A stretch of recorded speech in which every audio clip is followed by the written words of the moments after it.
Thank you for joining the Advancing Excellence podcast. In this episode, recorded live from the 2026 World of Concrete in Las Vegas, we're thrilled to welcome Dr. Ryan Penlerick, PhD, CPC, Professor and Program Director for Texas State University's Concrete Industry Management Program. We dive into the importance of internships, early career programs, and workforce development in shaping the future of the concrete industry. Let's get started. Hello, everyone, and welcome to the Advancing Excellence podcast. I'm your host, Janice Kleins, and today we're truly have an exciting episode lined up for you. Joining us is Dr. Ryan Penlerick, PhD, CPC, a professor and the program director for Texas State University's Concrete Industry Management Program.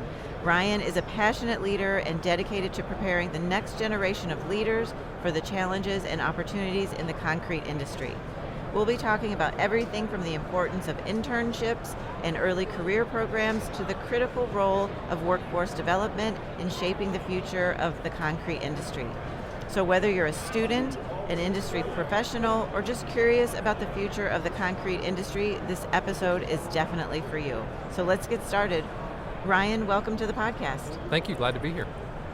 So we're just going to dive right in. Can you share a bit about your background and your role as the program director for the Concrete Industry Management Program at Texas State University? Sure. I was hired in 2022 as a professor of practice and the program director at Texas State University's Concrete Industry Management Program. Prior to that, I had a 25, 26, 27-year career, something around there, in the commercial construction industry. So I have a bachelor's degree in construction management, and I worked in the industry for a long, long time. Okay. So workforce development is a major concern across industries. Why is it especially important for the concrete industry to focus on this now? It's very interesting. The concrete industry, the materials production industry in general, we know that there is a shortage of workers across all sectors of the industry, whether it's drivers, whether it's general labor, and whether it's management level employees. There is a gap in all of those areas that needs to be filled. And our CIM program is working specifically to fill that management level gap. But we're working across many industry associations to help fill that gap across all sectors of the industry. Okay. What role does workforce development play in addressing the retirement wave of senior professionals in the concrete industry? And why are internships so critical for addressing this issue? Sure, we talked about this yesterday, and there was 40% of the workforce right now, the management level workforce, is 55 or older. So we're looking at a large percentage of retirements by 2031. And there's a gap. We've talked about it, and we need to investigate more why that gap happens so we can prevent it again in the future. But in the short term, we've got to develop young talent and bench talent across all of our industries to make sure that we're able to fill those management level gaps. What are the risks for companies that don't invest in early career programs or internships? From a Texas State CIM perspective, without having an internship program and without having an early career talent development program, you're unlikely to hire one of our graduates. The market's very competitive, so we see our students going to work for general contractors, to owners' representatives, to the large market aggregates, cement, admixture, and concrete producers. So there's more opportunities right now than there are students and graduates to fill them. So you've got to be involved. You've got to get involved with the talent while they're still at Texas State. Okay. How do internships and early career programs contribute to the long-term sustainability of the concrete industry? The internship programs are important on both fronts.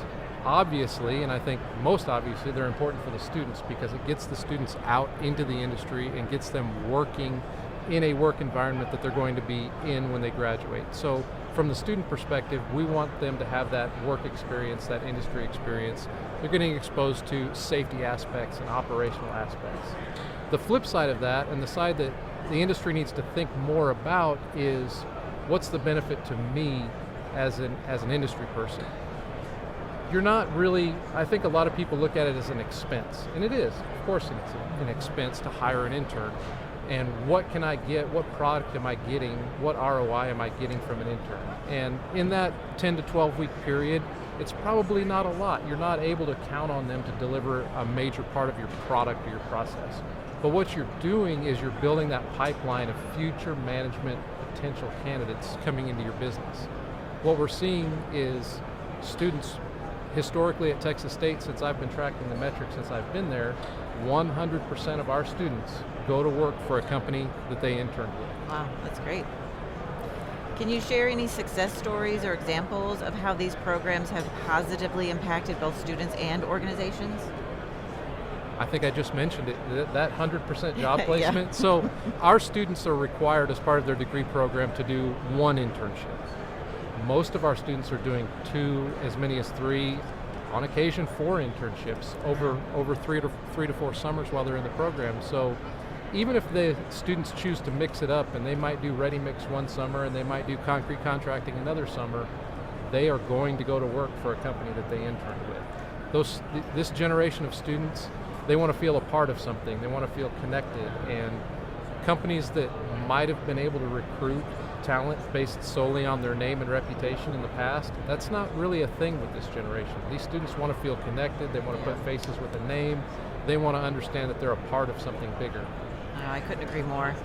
What role do you see young professionals playing in shaping the future of the concrete industry? I mean, you touched on it a little bit. They want to see more. How do you attract the talent or retain that type of talent? So one of the things that I recommend is give them more than you think they can handle in the internship and in the early career. These graduates, they've seen a lot, they've experienced a lot in the classroom and on their internships.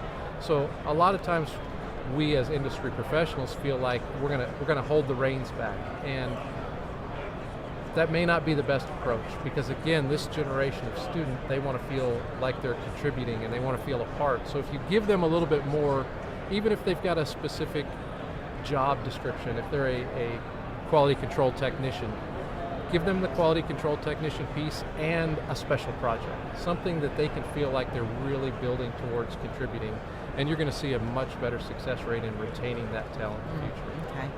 How can industry professionals and organizations collaborate with programs like Texas State CIM to build a stronger talent pipeline?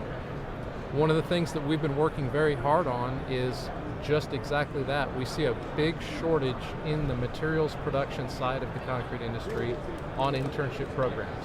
So what we have been offering is sitting down with us, with me and the other faculty in the program and staff, and we will help you build out what a good, complete internship program would look like. So we're here to help. We want to help build the workforce pipeline to the industry. One of the other interesting things on the workforce side of things that I'm doing is we recruit constantly in high schools. So in Texas, we have career and technical education, CTE, and I think most states and most people are probably familiar with that. So I'll pick a number, for every 10 students that we talk to in a CTE program, we might have 1 or 2 that are interested in moving on to college and doing a program like the CIM program. Well, that's 8 others that want to go to work in the industry, and we don't really have a mechanism right now for connecting those 8 students that aren't interested in going to college to the industry, whether it's drivers or whether it's quality control technicians or whatever the case may be. We need to work together, industry and higher education, to make those connections. We want to place students in the industry. Obviously, we want to recruit them to our program, but we can help place them in the industry as well. So for companies that are hesitant to start an internship or early career programs, what advice would you give them? I don't think you can be hesitant anymore. I think it is an obligation to your company. It's an obligation to the future of your workforce to have these internship programs. It's developing the students. There's a lot of feedback that I hear, and a theory of, as I develop this intern, what if they don't come back to me? All I did is train my competitor's employee. Sure, you might have, but don't you want your competitor to have a more educated workforce, so you are competing against people that understand the business that was going to be my next question. What if they go to a competitor? What do you do? You hope that it helps your competitor be a better business. We want to be competing as business people. We want to be competing against the best businesses in the industry, not the worst, not those that are chasing margins and chasing profitability downward. We want to be elevating it across the entire industry. Okay. So my last question for you, if you could give one piece of advice to students considering a career in the concrete industry, what would it be? We do a lot of interviews with our students as they come in the program, and we use a lot of that for our social media content. So I will repeat what I hear the students say a lot, and the conversations that those students that choose CIM have to have with their parents, because they say, concrete, like a career in concrete, really? And the students will tell you after they've been in the program for a semester or two, it's huge. Yeah. The science piece, we're here at World of Concrete, and there's thousands and thousands of exhibitors in materials and technology and formwork. It's an amazing, immense industry that is very connected, very family feeling. Once you're a part of the industry, you don't typically leave. Right. Well, thank you so much, Ryan, for joining me today. And thank you to our listeners. Please subscribe to our podcast. Leave us a review. Like I said, we're here at World of Concrete, interviewing industry leaders. Thank you so much, Ryan. We appreciate you stopping today. Thank you, appreciate it. Thank you for listening to today's episode of the Advancing Excellence podcast. If you have any comments or questions, please get in touch with us at info@aoeteam.com. Don't forget to follow AOE on LinkedIn at Advancing Organizational Excellence, and be sure to subscribe to this podcast so you never miss an episode.